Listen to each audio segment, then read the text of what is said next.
বাচ্চাকে আমরা মোবাইল দিয়ে খানা খাওয়াই না, আলহামদুলিল্লাহ। খাইলে খাও, না খাইলে নাই, কোনো টেনশন নাই বাবা। মানুষ না খায়া বহুদিন বাঁচতে পারে। রোহিঙ্গারা না খায়া মাইলকে মাইল হেঁটে নাফ নদী যদি আপনি দেখে থাকেন, নাফ নদীর ঢেউ দেখলে আপনার কলিজা হজম হয়ে যাবে। সেই নদী পার হয়ে ওরা চলে আসছে। মানুষ খুব সহনশীল প্রাণী, সহজে মরে না। ছেলে 2-4 দিন না খাইলে মরে যাবে, যারা মনে করতেছেন বোকার স্বর্গে বাস করছেন, ভুল। 2-4-10 দিন না খাইলে কিছু আসে না, যায় না। আমার এক দোস্ত ছিল নেপালের, মদিনা ইউনিভার্সিটি থেকে অনার্স করা, আলেম মানুষ, দায়ী মানুষ, রিয়াদুল হক নাম, আমার খুব ঘনিষ্ঠ দোস্ত।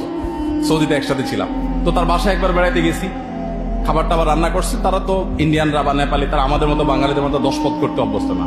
1 পদ বিরিয়ানি বা কিছু সিম্পল, তাদের খাবার দিয়ে দিয়েছে, আমরা বসে গেছি। তো আমরা খাচ্ছি, বাচ্চাদেরকে দেখলাম একটা ডাক দিল।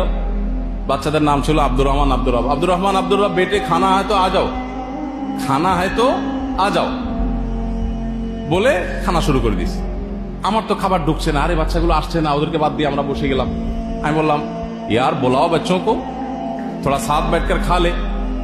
तो সে বলতেছে, छोड़ो क्यों मगजमारी कर रहे हो, पेट उनका है कि मेरा।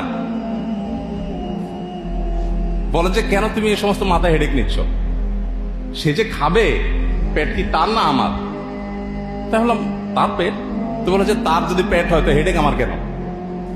পেট যার, হেডেক কোথা, ওই খাবে। এখন আমরা সিস্টেম এমন বানিয়ে নিয়েছি যে আমাদের বাচ্চারা ধরে নিয়েছে যে আমার খাওয়ানোর দায়িত্ব আমার মা, ঠেকাটা আমার বাপের, আমার না, এদের ঠেকা।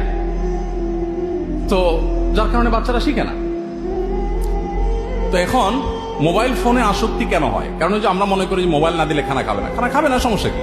1 বেলা খাবে না, 2 বেলা খাবে না, 3 বেলা খাবে না, 1 দিন খাবে না, 2 দিন খাবে না, 3 দিনের দিন ও খাবে, ওর আব্বা, ওর আম্মা, ওর দাদা, ওর 14 গোষ্ঠী খাবে।